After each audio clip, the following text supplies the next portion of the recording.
वारीची सुरुवात कशी झाली? वारी ही महाराष्ट्राची एक अत्यंत प्राचीन, समृद्ध आणि चैतन्यमय सांस्कृतिक व धार्मिक परंपरा आहे.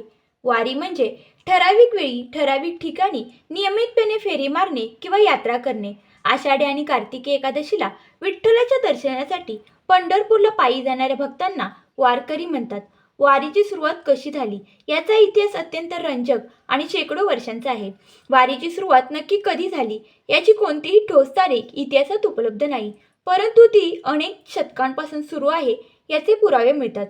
संत ज्ञानेश्वरांच्या आधीचा काळ. संत ज्ञानेश्वरांचे वडील विठ्ठलपंत आषाढी आणि कार्तिकी वारीला पंढरपूरला जात असत असा उल्लेख आढळतो. म्हणजेच ज्ञानेश्वरांच्या जन्माआधी विठ्ठल भक्ती आणि पंढरीची वारी अस्तित्वात होती.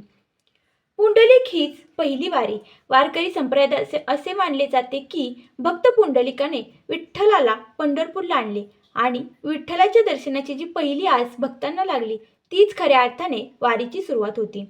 सुरुवातीच्या काळात लोक वैयक्तिक किंवा छोट्या गटात पंढरपूरला जात असत, पण या वारीला खऱ्या अर्थाने व्यापक आणि संघटित स्वरूप संतांनी दिले.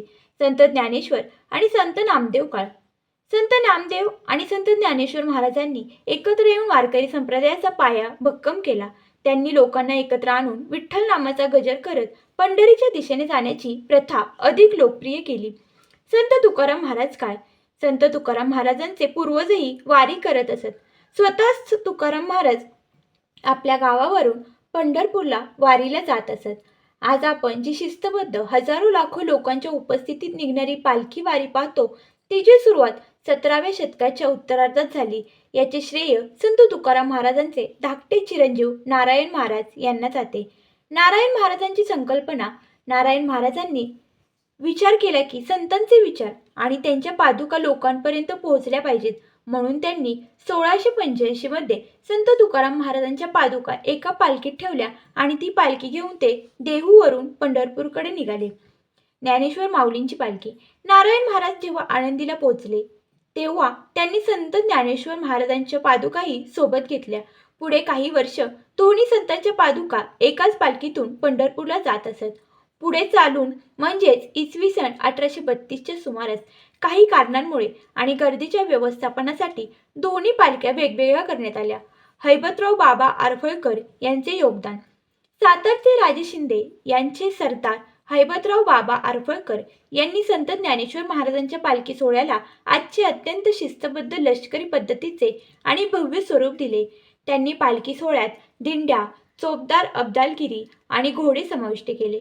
देहू आणि आळंदी वेगळ्या पालख्या. तेव्हापासून संत ज्ञानेश्वर महाराजांची पालखी आळंदीवरून आणि संत तुकाराम महाराजांची पालखी देहूवरून स्वतंत्रपणे निघू लागली, जी आजही आपण पाहतो. आज वारीमध्ये केवळ महाराष्ट्रच नव्हे तर देशभरातून 10 ते 15 लाखाहून अधिक वारकरी एकत्र येतात. विठ्ठलाच्या भेटीची आस, समता, बंधुभाव आणि ज्ञानोबा तुकाराम या नामाचा गजर करत मैलोन पायी चालणे हे जगातील सर्वात मोठ्या मानवी शिस्तीचे आणि भक्तीचे उदाहरण मानले जाते. तुळशीची माळ गळ्यात घालून बुक्का कपाळी लावला, विठ्ठलाच्या